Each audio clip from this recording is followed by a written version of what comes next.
Voilà, on est heureux d'être ensemble ce matin et voilà, de partager cette parole de Dieu si précieuse dans le monde dans lequel nous vivons, un monde qui s'en éloigne de plus en plus. Et cette parole, c'est une parole de vie. Voilà, c'est une parole de vie, c'est un trésor.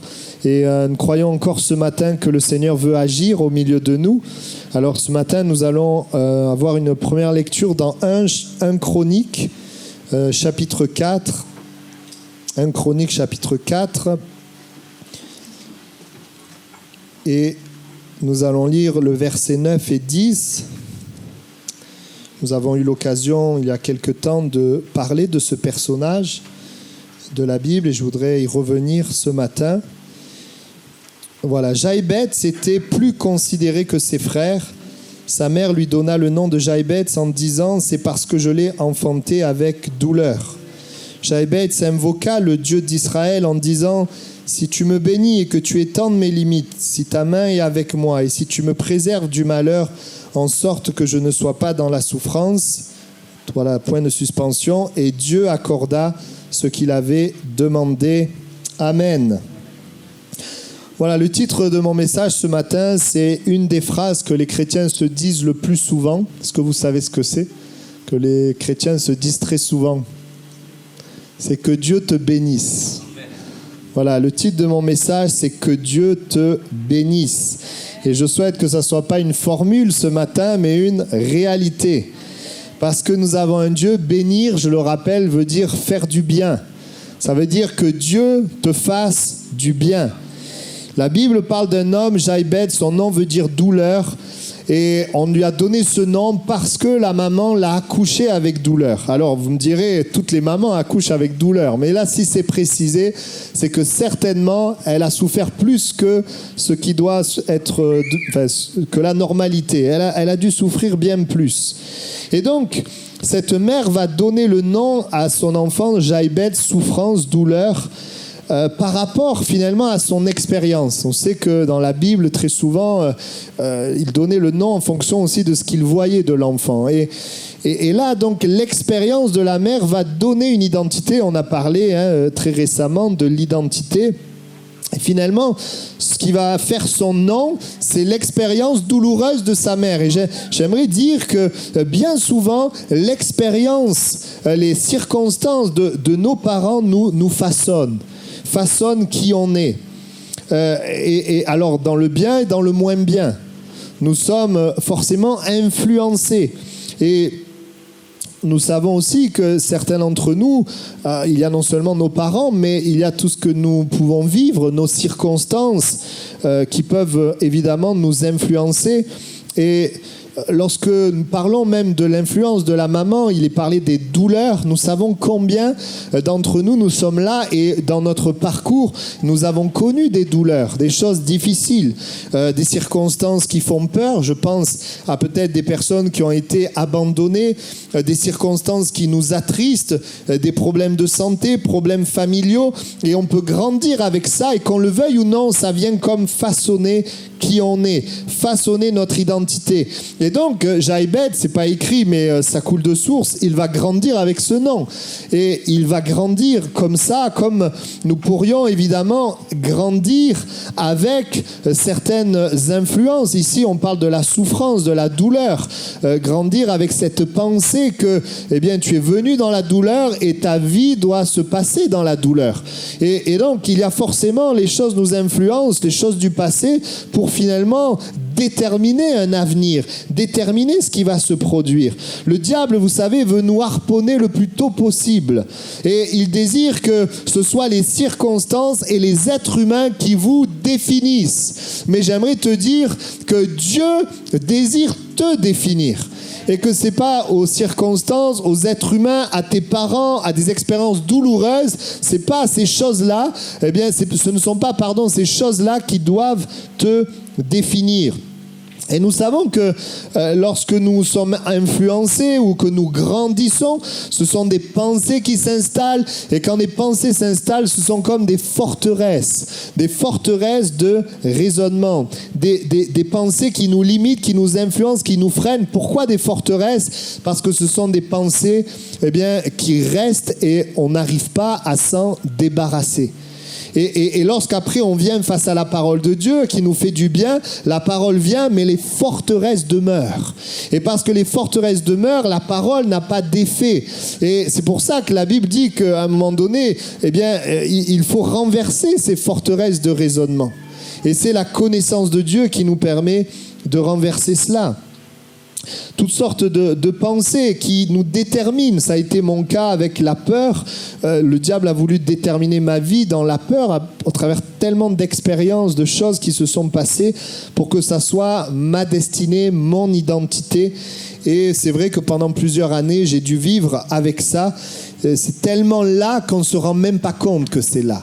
Ça fait partie de nous. Et on aurait pu lire, on voit donc Jaïbetz marqué par ce nom de douleur, par l'expérience et grandir avec ce nom. Et on aurait pu lire Jaïbetz fut celui qui souffra le plus. Mais c'est pas ce qu'on lit. La Bible dit que Jaïbetz fut le plus considéré de ses frères. On regarde la parole et on aurait pu lire, Jaïbetz aurait pu continuer, accepter cette identité, accepter cette souffrance, mais ce n'est pas ce qui est arrivé. C'est pas ce qu'on lit, et la première chose que nous voyons, c'est que Jaïbetz a refusé cela dans sa vie. Il a refusé que la souffrance, la douleur le définissent, finalement, soit son avenir, soit son identité. Et j'aimerais quand même rappeler que Jésus est venu sur la terre pour nous libérer de la souffrance. La seule souffrance que Jésus accepte et qu'il prévoit, où il nous avertit, c'est la souffrance à cause du nom de Jésus. C'est la seule souffrance. Mais sinon, Jésus est venu pour nous libérer de la souffrance du péché, la souffrance de la mort. Vous savez que l'absence de Dieu amène la souffrance. Dans la présence de Dieu, il n'y a pas de souffrance. Il y a la paix, il y a la joie, il y a la bonté. Bien sûr, nous sommes dans la présence de Dieu dans un monde pécheur. Et donc, à cause de ce monde pécheur et des influences démoniaques, il y a une souffrance parce que nous aimons Jésus. Mais nous voyons que Jésus est venu pour vaincre la souffrance. Et Jaïbetz, il a refusé. Vous savez, aujourd'hui, le diable, soit il vous envoie des souffrances, ou alors il veut mettre des raisonnements comme pour te dire, écoute, la souffrance, c'est quand même bien pour toi et pour ta vie. Et parfois, oui, nous acceptons certaines choses dans notre vie. Nous acceptons que ça nous attriste, ça nous définisse, ça nous mette en colère, ça nous a rempli de honte, etc. Nous acceptons cela, peut-être inconsciemment. Mais Jaïbetz a refusé. Il a refusé. Il a refusé que cela le définisse, que cela oriente sa vie. Et l'Écriture dit, je voudrais m'arrêter sur quelques points, il a invoqué Dieu. Il a invoqué Dieu. Il a placé sa confiance en Dieu. Et voyez-vous, même s'il y a toutes sortes de choses qui veulent nous définir, nous influencer, nous devenons ce que nous croyons. Et si nous croyons que la souffrance est notre avenir, alors la souffrance sera notre avenir. Mais si nous croyons en Dieu, nous plaçons notre confiance en Dieu, alors Dieu nous fera du bien. Alors Dieu nous libérera de la souffrance. À un moment donné, Jésus dira à un homme qu'il te soit fait selon ta foi. C'est vrai dans le positif, c'est vrai dans le négatif. Et il y a un pouvoir dans ce que nous croyons et dans ce que nous nourrissons. Vous savez, on ne choisit pas les pensées qui nous arrivent, mais on choisit lesquelles on alimente. Tu ne peux pas empêcher toutes sortes de pensées de venir. Moi aussi, comme vous, il peut m'arriver d'avoir des mauvaises pensées. Mais c'est moi qui choisis ce que j'alimente. On dit souvent, tu ne peux pas empêcher les oiseaux de voler au-dessus de ta tête, mais tu peux empêcher qu'elles fassent un nid sur ta tête. Et ça, c'est une réalité. Toutes sortes de pensées qui sont là. On est dans un monde où le prince de ce monde, c'est le diable. Toutes sortes de choses. Mais nous décidons ce que nous pensons. Bien sûr, et on va en parler par rapport à Jaïbetz. Jaïbetz savait qu'il ne pourrait pas sortir de cette identité de la souffrance tout seul. Il ne pourrait pas y arriver. Il reconnaît qu'il ne peut pas lui-même et qu'il a besoin de Dieu. C'est pour ça qu'il invoque Dieu. On aurait pu lire, Jaïbetz essaya d'être différent, essaya de changer son nom. Non, il n'a pas essayé par lui-même. Il s'en est remis à Dieu et il a raison. Si tu essayes par toi-même, tu n'y arriveras pas parce qu'il y a dans la vie humaine la puissance de péché qui nous amène vers le bas. Et nous ne pouvons pas changer certaines choses qui sont à l'intérieur de nous, certains raisonnements qui sont là depuis tout petit, parfois des expériences, des douleurs qui sont là et qui amènent des choses en nous. Nous ne pouvons pas sortir de ces choses. Nous pouvons bien sûr, comme beaucoup de gens le font, aller prendre de l'alcool, de la drogue, essayer de penser à autre chose, mais ça ne règle pas le problème profond. Et c'est une réalité. Et il est vrai, qui peut dire ici, quel être humain peut dire, malgré le compte en banque qu'il peut avoir, la popularité qu'il peut avoir, qui peut dire, moi, je ne souffre jamais? Qui peut dire ça? Personne. Et ça serait un mensonge. Aucun homme ne peut dire cela. Et même nous, les croyants, nous souffrons à cause du nom de Jésus et aussi à cause du manque de confiance que nous pouvons avoir et le fait d'agir par la chair qui amène aussi bien des souffrances. Il va donc invoquer Dieu, il va prier Dieu. Prier Dieu, c'est parler à Dieu. Il va donc montrer cette confiance d'une manière, je dirais, tangible. Il va parler à Dieu. Et j'aimerais te poser la question, toi qui es là ce matin et qui peut-être traverse des souffrances, as-tu parlé à Dieu? As-tu apporté à Dieu ta souffrance? Vous savez, des fois, on parle à Dieu, mais on n'est pas sérieux. Mais est-ce que tu as parlé à Dieu sérieusement? Est-ce que tu l'as fait réellement? Vous savez, Jaïbetz, il aurait pu dire, comment? Mais pourquoi ça m'arrive? Qu'est-ce que j'ai fait? C'est vrai, il n'avait rien fait, il n'a rien demandé, lui. Il aurait pu se révolter, il aurait pu dire, c'est ta faute s'il m'arrive cela. Il aurait pu avoir tellement de raisonnements, mais Jaïbetz se confia en l'Éternel. Et peut-être tu es là, et toi aussi, tu as des raisonnements, et oui, il y a des pensées, pourquoi il m'arrive ça, pourquoi un tel il prospère, pourquoi moi je souffre, etc., etc. Mais dans ces pensées, ces raisonnements, tu ne trouveras pas la vie. Tu ne trouveras pas la porte de sortie. La porte de sortie, nous la trouvons dans la confiance en Dieu. Et voici que cet homme prie, il refuse cette position. Donc il prie Dieu en refusant cette position. Parce que parfois nous prions Dieu en acceptant certaines choses. Tu peux avoir plein de problèmes, prier Dieu sans croire que Dieu peut te faire du bien là où il y a des problèmes. C'est la religion. On prie et on est content d'avoir passé un temps à prier. Mais moi je suis content quand je prie, quand Dieu me répond. Quand Dieu agit. Quand il y a sa manifestation. Il prie, mais il ne prie pas seulement. Il ne reste pas dans ses pensées de défaite, de souffrance. Il prie en demandant à Dieu le contraire de la souffrance. Il demande à Dieu de lui faire du bien. Et je voudrais te poser la question ce matin, est-ce que tu es prêt à demander à Dieu de te faire du bien là où tu souffres? Ou est-ce que tu veux continuer de prier Dieu en acceptant la souffrance qui est peut-être liée au péché, qui est peut-être lié aux influences qu'il y a eu dans ta vie par les circonstances ou par tes parents. Et voici ce qu'il demande. Il demande à Dieu la bénédiction, si tu me bénis. Autrement dit, il demande à Dieu de lui faire du bien. Il demande à Dieu aussi d'étendre ses limites et que la main de Dieu soit avec lui. Autrement dit, il demande la bénédiction, la force de Dieu et la puissance de Dieu. Et puis il dit, si tu me préserves du malheur, il demande à Dieu la protection. Il demande à Dieu la bénédiction, la force, la puissance, la protection. Et il dit que je ne sois pas dans la souffrance. Il dit que ça ne soit pas un état. Je ne veux pas demeurer dans la souffrance. Vous savez, j'aimerais vous dire ceci. Il y a beaucoup d'hommes et de femmes au milieu de nous qui auraient dû continuer de souffrir, mais qui ont trouvé en Jésus la bénédiction et la faveur. Amen. Moi, je sais aujourd'hui, si je n'avais pas Jésus, je sais que je serais en train de souffrir. Est-ce qu'aujourd'hui, avec Jésus, je ne souffre jamais? Si, je souffre, mais ça n'aurait rien à voir avec la vie que j'aurais sans Jésus, mais rien à voir. J'aimerais te dire ceci ce matin, de la part de Dieu. Dieu veut te bénir. Dieu veut te faire du bien. Et Dieu voudrait ce matin, au travers de Jaïbetz, que tu aies cette attitude. Cette attitude de cœur qui dit non, c'est Dieu, je m'adresse à toi, ma destinée, mon identité, c'est pas la souffrance, mais c'est la bénédiction. C'est que Dieu me fasse du bien. Amen. Bien sûr, on le sait, le meilleur bien, c'est Dieu lui-même, on le sait. C'est Dieu lui-même. Et quand tu as Dieu, le Seigneur te fait du bien. Tu as son caractère et sa nature. Tu ne peux pas avoir Dieu et le contraire de sa nature. Tu ne peux pas avoir Dieu et rester dans la crainte.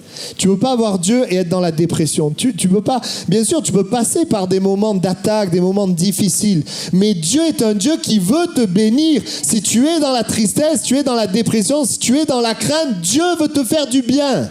Dieu veut faire quelque chose. Amen. On le voit pour Jaïbès. Et Dieu accorda ce qu'il avait demandé. Et Dieu accorda. Dieu n'a pas donné quelque temps d'accalmie à Jaïbès. Non, il accorda ce qu'il avait demandé. Dieu a fait du bien à Jaïbès et il n'a pas permis que Jaïbès demeure dans cette identité, dans la souffrance. Vous savez pourquoi ? Parce que ce que Jaïbès a demandé correspond. Écoutez bien, mais c'est important ce que je dis maintenant. Ce que Jaïbès a demandé correspond à la nature de Dieu. Ce qu'il a demandé est en adéquation avec ce que Dieu est. Quand il demande à Dieu de le bénir, Dieu est bon. La Bible dit que Dieu est même riche en bonté. Il est lent à la colère et riche en bonté. Quand il demande de protéger, Dieu est protecteur.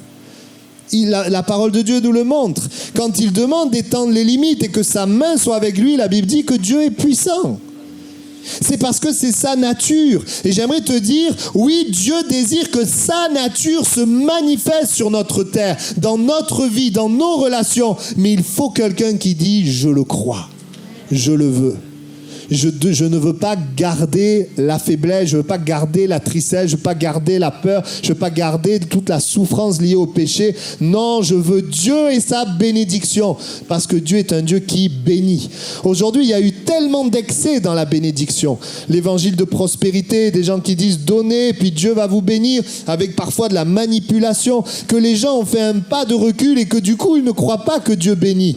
Mais j'aimerais vous dire, Dieu bénit. Dieu restera la bénédiction suprême. Mais Dieu est un Dieu qui bénit, c'est sa nature. Dieu est profondément bon et meilleur que ce que tu peux penser.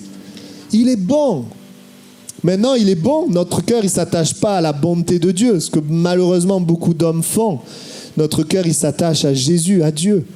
Parce que c'est lui notre trésor.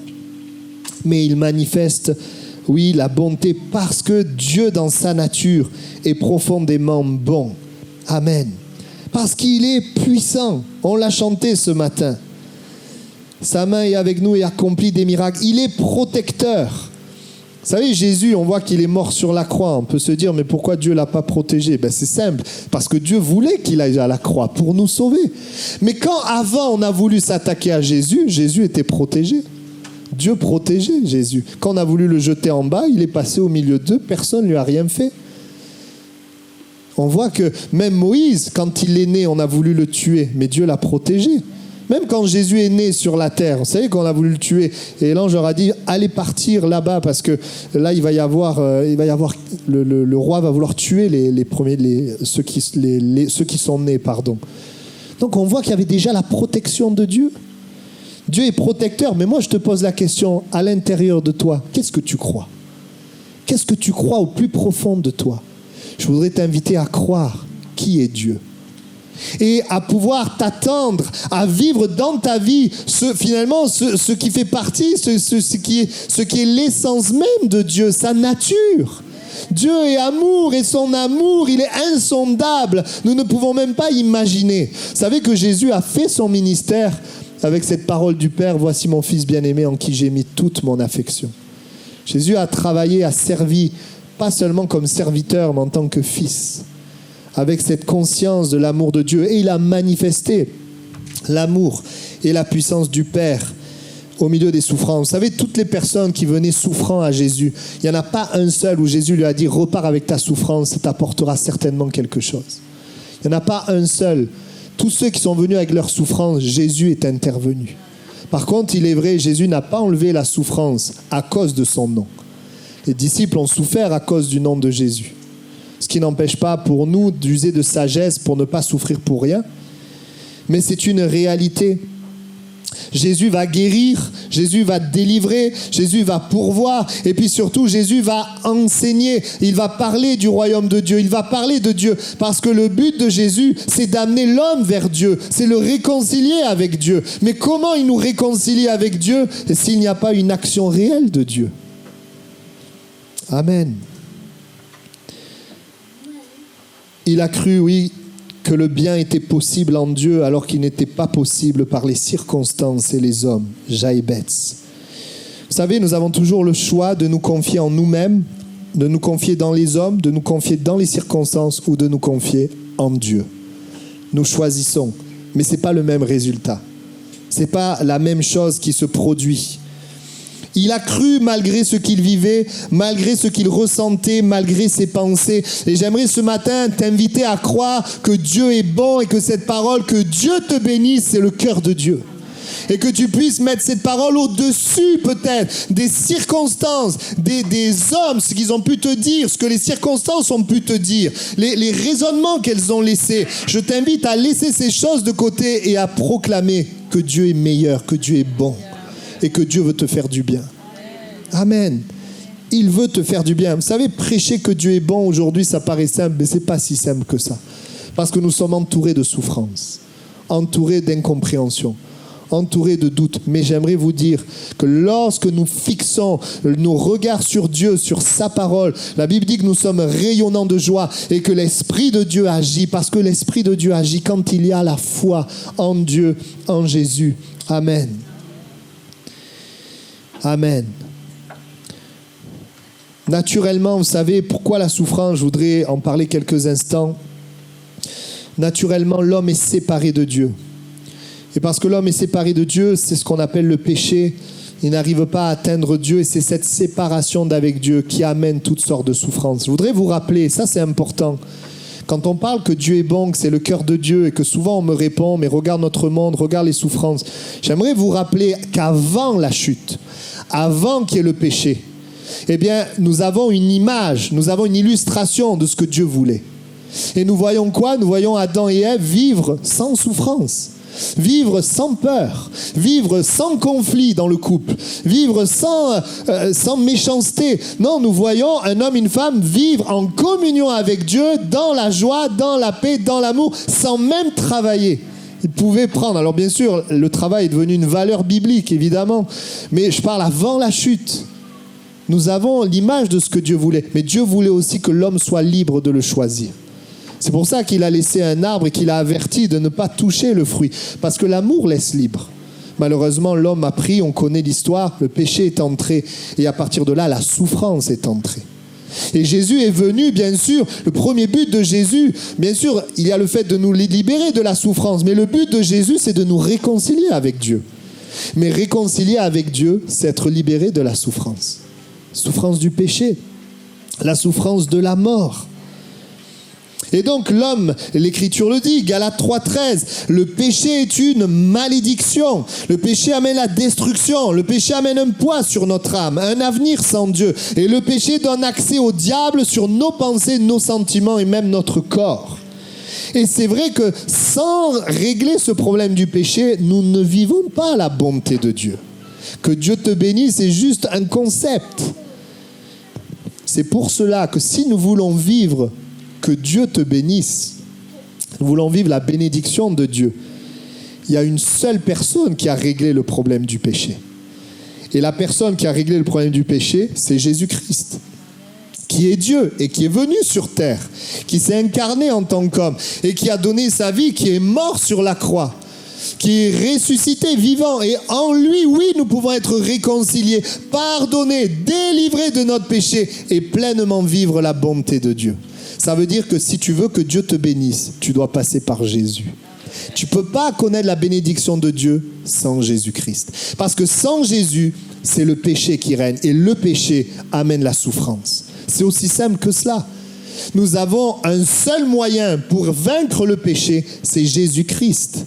C'est lui qui peut vaincre le péché. Et lorsque notre confiance est placée véritablement en Jésus, eh bien, le péché perd son pouvoir. Maintenant, nous le savons, nous sommes dans un corps de chair sur la terre et nous allons avoir besoin, eh bien, de marcher par l'Esprit, de vivre avec Jésus, justement pour vaincre cette chair qui est là et qui veut nous tirer vers le bas. La parole de Dieu dit « Christ nous a rachetés de la malédiction de la loi, étant devenu malédiction pour nous, car il est écrit « Maudit est quiconque est pendu au bois, afin que la bénédiction d'Abraham eût pour les païens son accomplissement en Jésus-Christ, et que nous reçussions par la foi l'Esprit qui avait été promis. » L'Écriture dit que Christ a été maudit, afin que nous soyons bénis.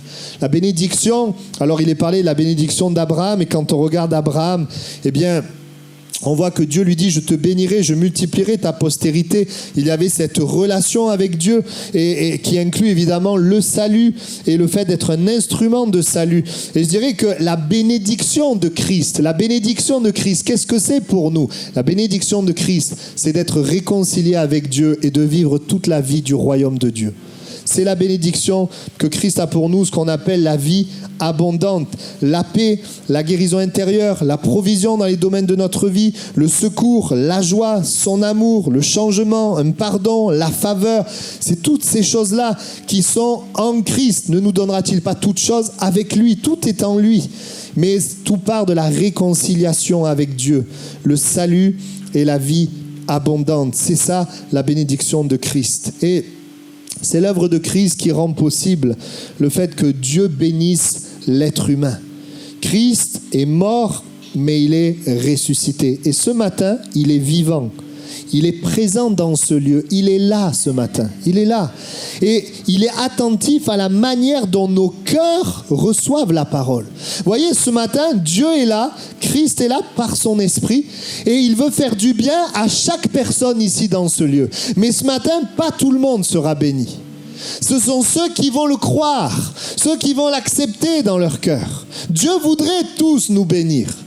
Parce qu'il fait exception de personne. Mais tous, nous ne le croyons pas. Tous, nous ne l'acceptons pas. Voilà pourquoi je vais passer maintenant à la deuxième partie du message. Et le Seigneur a mis, c'était dans une méditation personnelle, à cœur de vous parler de ce texte. Et vous allez comprendre où je veux en venir. Nous allons voir un texte avec 3 types de personnes. Et 3 types de personnes qui ne vont pas vivre la même chose. Il y a dans ce texte, vous le connaissez peut-être, ce texte on le retrouve dans plusieurs évangiles, ce texte où l'Écriture dit qu'il y a une foule qui est là et qui attend Jésus. Jésus est là et à un moment donné, un homme qui s'appelle Jairus vient se prosterner aux pieds de Jésus et supplie Jésus de venir guérir sa fille. Et alors que Jésus commence à aller avec lui, une autre personne fait son apparition, une femme à la perte de sang qui trouve un chemin, qui touche le vêtement de Jésus et qui est instantanément guérie. Suite à cela, eh bien, on apprend à Jairus que sa fille est morte, mais Jésus lui dit « Ne crains pas, crois seulement ». Et Jésus va accompagner Jairus avec quelques disciples, les parents, et la fille va revenir de la mort. Et l'histoire se termine ainsi. Maintenant, écoutez bien. Le premier dans ce tableau, première personne arrivée, c'est la foule. L'Écriture dit, Jésus dans la barque regagna l'autre rive où une grande foule s'assembla près de lui. Il était au bord de la mer. Donc première personne qui est là, première arrivée, la foule. Deuxième arrivée, Jairus. Alors vint un des chefs de la synagogue nommé Jairus, qui, l'ayant aperçu, se jeta à ses pieds et lui adressa cet instant de prière. Ma petite fille à l'extrémité, viens, impose-lui les mains afin qu'elle soit sauvée et qu'elle vive. Première personne, la foule. Deuxième personne arrivée, Jairus. Troisième personne arrivée, la femme à la perte de sang. Or, il y avait une femme à la perte de sang. Depuis 12 ans, elle avait beaucoup souffert. Et puis, elle se disait, si je puis toucher ses vêtements, je serai guérie. Et donc, c'est ce qu'elle va faire. Au même instant, la perte de sang s'arrêta et dans son corps. Et puis, elle a été guérie de son mal. Maintenant, écoutez bien. C'est assez étonnant. Le premier arrivé a été servi en dernier, mais le dernier arrivé a été servi en premier. On voit quelque chose d'assez étonnant. C'est que la foule, d'ailleurs, quand je dis elle a été servie en dernier, elle n'a pas été servie du tout parce que la foule qui est venue, qui attendait Jésus, n'a rien vécu pour elle. Elle a juste vu Jésus agir Elle a dû entendre pour Jairus, parce qu'elle n'a pas pu rentrer pour voir, mais elle a dû voir après la fille, bien sûr, en bonne santé. Et puis, ils ont vu cette femme à la perte de sang. Pourquoi ? Parce que leur foi n'était pas la même. Entre la foule, entre le chef religieux et la femme à la perte de sang, il y a une différence. Et je dirais que c'est Jairus et la femme à la perte de sang qui avaient la foi. Et pourtant, vous voyez, la majorité des gens, ils n'ont rien vécu. Et ce matin, on est là, on est une majorité. Mais moi, je souhaite qu'au milieu de nous, il y ait des Jairus et des femmes à la perte de sang. Parce que, voyez-vous, cette foule, elle est là. Elle s'assemble auprès de lui. Donc, on ne peut pas dire qu'ils ne sont pas intéressés. S'ils viennent, ils sont là. C'est qu'ils sont intéressés par Jésus. Ils l'attendaient. Donc, il y a une grande foule qui attend Jésus. Ils sont intéressés par Jésus. Ils ont fait le déplacement. Ils l'ont écouté. Mais la seule chose qu'ils ont vue, c'est Jésus bénir les autres. C'est tout ce qu'ils ont pu vivre. La foule, c'est tout ce qu'elle a pu vivre de voir Jésus bénir les autres. Vous savez pourquoi ? Parce que la foule n'a rien demandé à Jésus. La foule n'a rien demandé. Parce que la foule, est-ce que la foule, ils avaient des besoins ? Ben moi, je pense qu'ils avaient des besoins. Mais ça devait peut-être pas être si important que ça. Ou il y avait peut-être des raisonnements, je ne sais pas. Où ils voulaient simplement écouter ou voir, mais ils n'ont pas apporté leurs besoins. Et vous voyez, ce matin, il y a des gens, ils peuvent venir ici, ils écoutent un bon message, ils sont contents, ils rentrent chez eux et ils n'apporteront pas leurs besoins, ils verront Jésus bénir les autres et ça en restera là. Et je sais que pour plusieurs, ça sera ça. Mais Dieu ne veut pas cela. Dieu veut plus que cela. On vient vers Jésus, mais on s'arrête là. Ils ne demandent rien, donc ils ne reçoivent rien. Et c'est la majorité qui vit cela. Parce que certains sont satisfaits de leurs connaissances, de leurs principes, de leurs croyances. On sait que au temps de Jésus, les religieux étaient satisfaits de leurs connaissances. Ils étaient remplis de leurs connaissances. Il n'y avait pas de place pour ce que Jésus disait. D'ailleurs, ils ne le reconnaissaient pas pour la majorité, même si certains l'ont reconnu. Pas de cœur à cœur avec Jésus. Un intérêt pour Jésus, pour écouter sa parole, mais pas quelque chose de personnel. Les premiers arrivés sont les derniers servis. Et peut-être tu es venu ce matin, tu es intéressé par le message, tu te dis tiens, qu'est-ce qu'il va prêcher ? Est-ce que c'est intéressant ? Oui, c'est intéressant et tu rentres chez toi. Mais je voudrais te dire ce matin, Dieu veut te faire du bien. Dieu veut plus que ça. Et on voit premier arrivé, dernier servi. Par contre, le deuxième arrivé, eh bien, Jairus, lui, c'est intéressant parce qu'il vient, mais lui va faire une demande personnelle à Jésus. Et tu sais que ce matin, tu peux venir dans ce lieu et faire une demande personnelle à Jésus. Il va faire une demande, sa démarche va plus loin que la foule qui vient juste écouter. Et c'est fort parce que c'est un religieux. Et le fait de venir se jeter aux pieds de Jésus, pour lui, ça lui coûtait beaucoup. Parce que beaucoup des religieux qui étaient autour de lui ne croyaient pas en Jésus. Donc quand il fait ça, il s'expose au mépris des autres. Mais pourquoi il fait ça ? Est-ce qu'il a envie d'être méprisé ? Non, il fait ça parce qu'il a un vrai besoin, parce qu'il a sa fille qui est malade et sa religion n'a pas pu la sauver. Alors c'est son dernier espoir, il va vers Jésus. Et souvent c'est parce que la situation est grave qu'on vient vers Jésus. Mais j'aimerais vous dire que Jésus peut agir aussi dans des situations qui sont moins graves. On n'est pas obligé d'attendre le dernier moment pour aller vers Jésus. Et donc qu'est-ce qu'il fait ? Il est humble parce qu'il se jette à ses pieds. Il ne fait pas une prière orgueilleuse. Non, il est humble en tant que chef de synagogue. Jésus n'est pas reconnu par les religieux. Il s'expose au mépris, mais il se met aux pieds de Jésus et il fait une demande. Il demande à Jésus d'intervenir. Ça veut dire que le besoin de Jairus était plus important que ce que les gens pensent. Vous savez, des fois dans nos cultes, on n'ose pas venir, on n'ose pas se lever ou lever la main ou qu'on prie pour nous à cause de ce que les gens pensent. Bon, ça c'est plus les adolescents souvent. C'est dommage parce que ce qui est important, c'est la rencontre personnelle avec Jésus. Et lui dit, Jairus dit à Jésus, viens, impose-lui les mains afin qu'elle soit sauvée et qu'elle vive. Il parle de sa fille qui est gravement malade. Et à ce moment-là, qu'est-ce qui se passe ? Jésus commence à agir. La Bible dit que Jésus s'en alla avec lui. On est maintenant, imaginez le tableau, la foule est là, Jésus parle, quelqu'un vient, lui demande quelque chose, et voilà Jésus qui s'oriente dans la direction de ce qu'on vient lui demander. Et j'aimerais te dire ce matin, Jésus est là, Jésus est en train de nous parler, nous enseigner, mais il regarde si quelqu'un va lui demander quelque chose. Et si quelqu'un lui demande quelque chose, il va s'orienter vers ta demande. Et parce que Jésus est Dieu, il peut en faire plusieurs en même temps. Il va s'orienter vers ta demande. Il alla vers la fille de Jaïrus. Est-ce qu'il a agi tout de suite? Non. Il a demandé et voilà que Jésus prend la direction.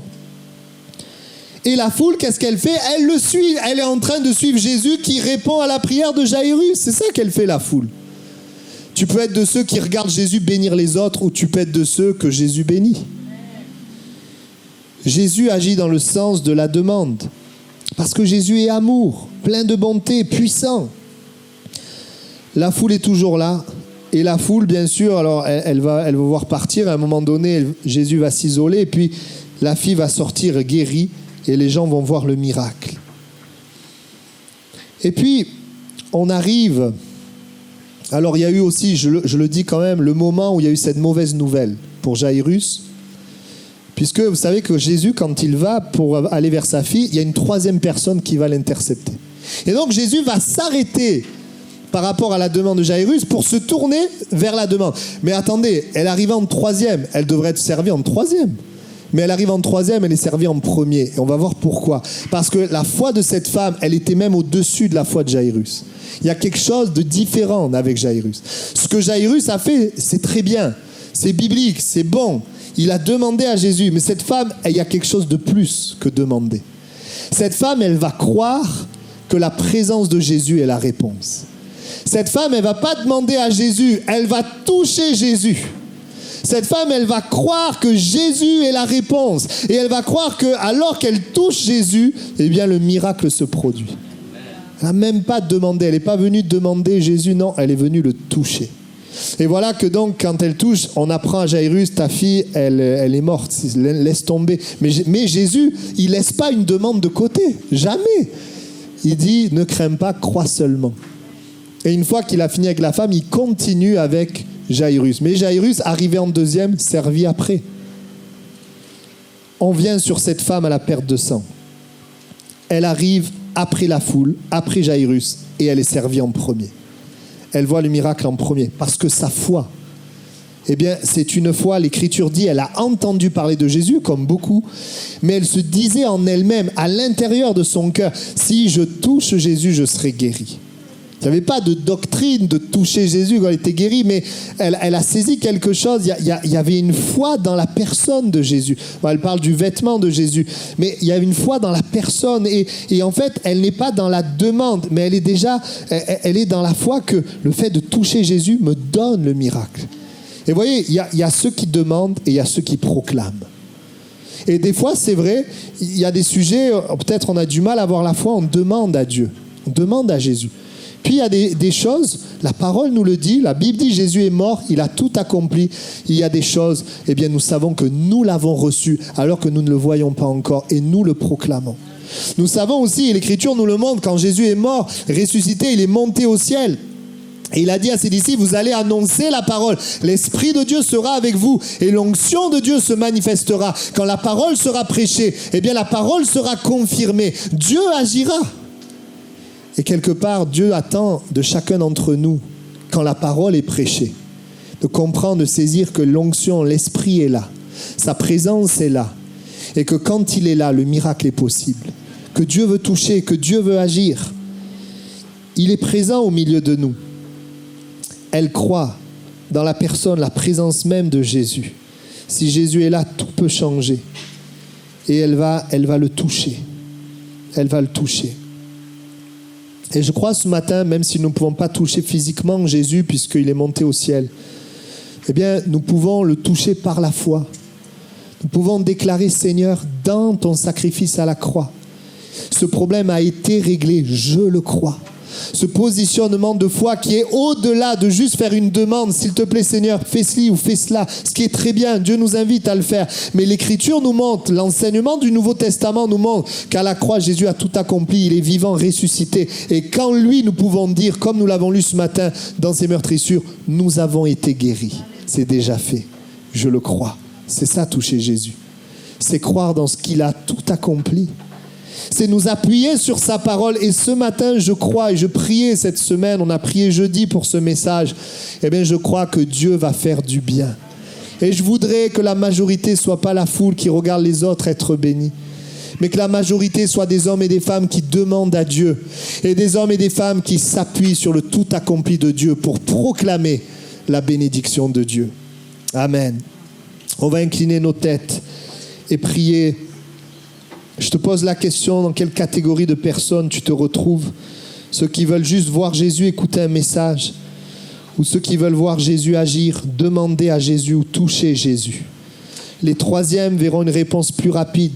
Les deuxièmes verront aussi une réponse. Et les premiers verront Jésus répondre au deuxième et au troisième. Tous ceux qui sont venus à Jésus avec une demande dans le Nouveau Testament et l'Évangile ont été bénis. Tu ne vois pas des gens demander des choses à Jésus et Jésus les renvoyer sans rien. Tu ne vois pas cela. Par contre, des gens étaient là, n'ont rien demandé à Jésus et il ne s'est rien passé.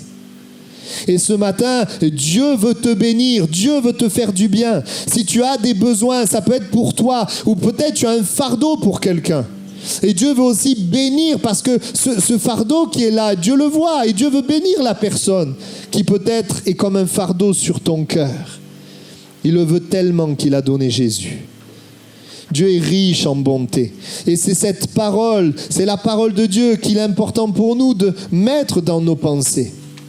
Dieu veut te faire du bien. Dieu veut te bénir. Est-ce que plusieurs veulent demander à Dieu? Est-ce que plusieurs veulent croire que la présence de Jésus, l'Esprit de Dieu est là et agit? Que tout est accompli? Est-ce que plusieurs sont prêts à proclamer la réponse? À croire dans leur cœur? Je voudrais, avant de prier, dire ceci: si tu n'as pas Jésus, tu restes sous la malédiction du péché. Tu ne peux pas être béni. Viens à Jésus et tu connaîtras la bénédiction de Dieu. Jésus a vaincu le péché à la croix et est présent par son esprit pour te faire du bien. Est-ce qu'il y a quelqu'un qui n'a pas donné sa vie à Jésus ce matin, qui voudrait le faire? Qui voudrait dire: moi je veux donner ma vie à Jésus parce que je veux que Dieu me fasse du bien. S'il y a une telle personne, vous pouvez lever la main et je prierai pour vous. Une personne qui veut donner sa vie à Jésus. Amen. On va prier maintenant. J'aimerais vous dire, on va prier pour que Dieu fasse du bien.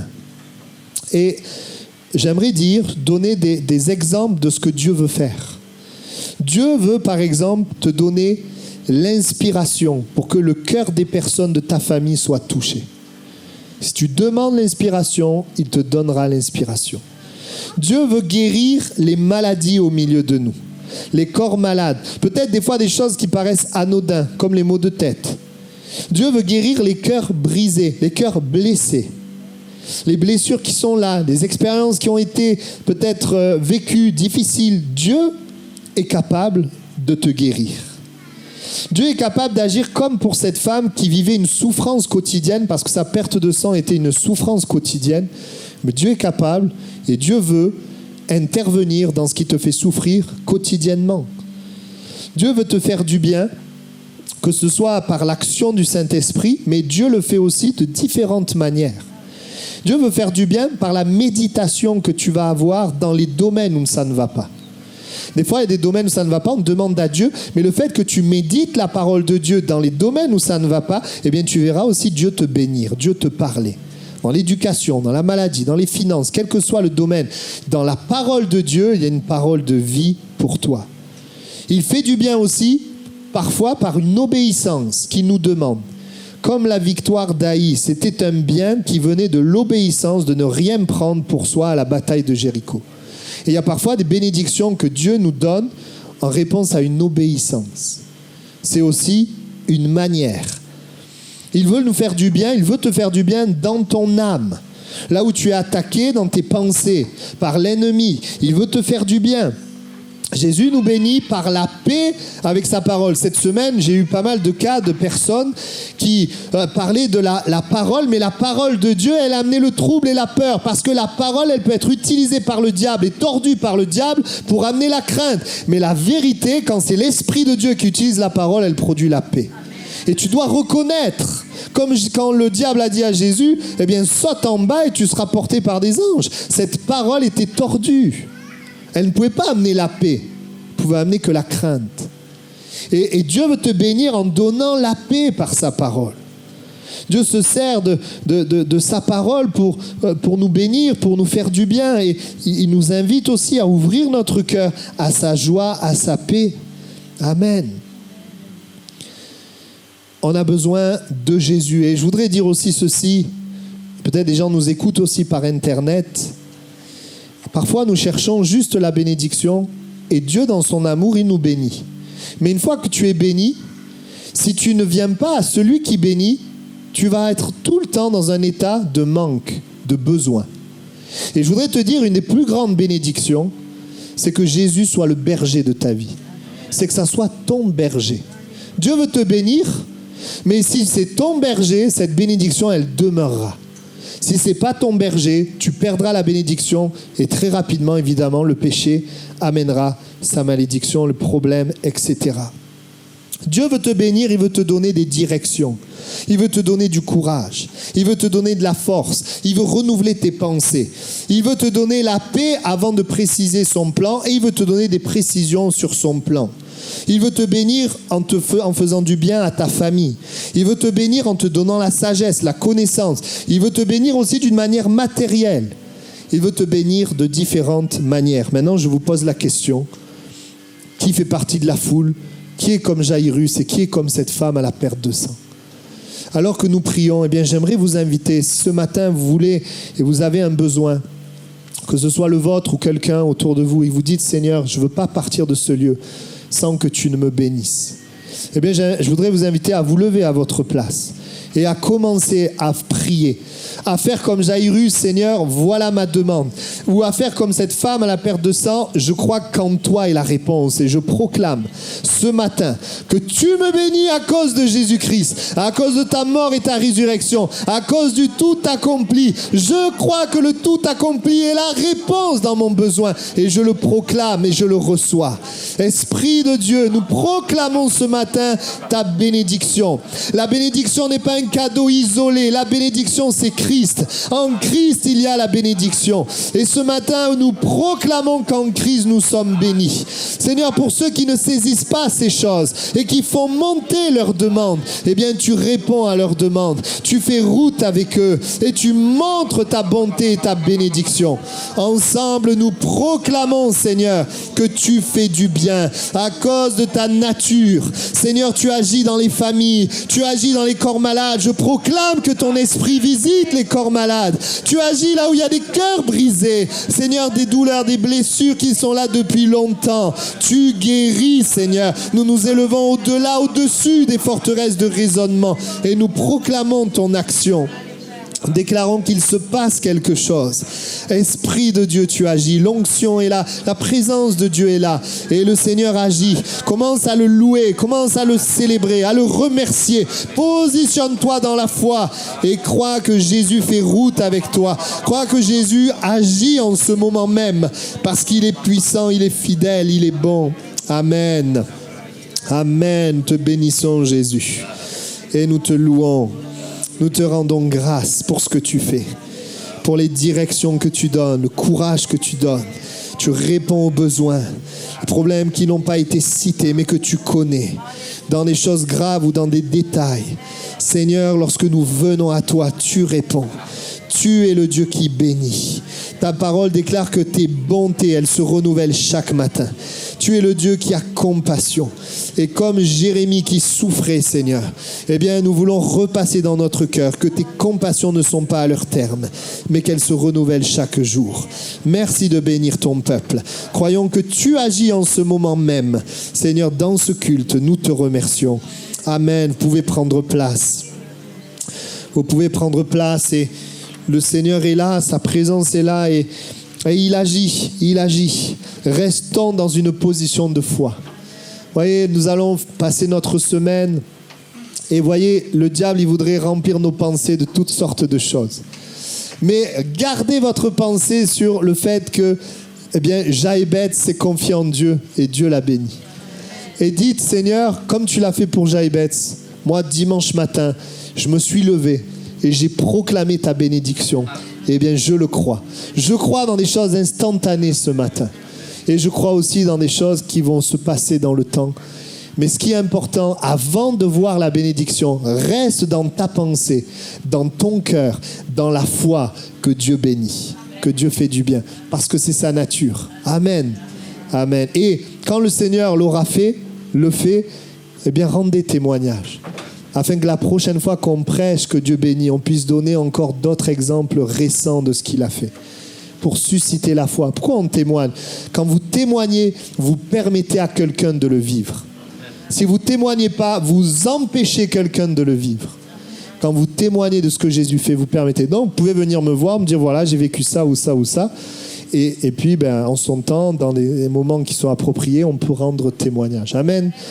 Voilà, je n'ai pas donné d'annonce parce qu'il n'y en a pas. Il n'y a pas d'annonce particulière.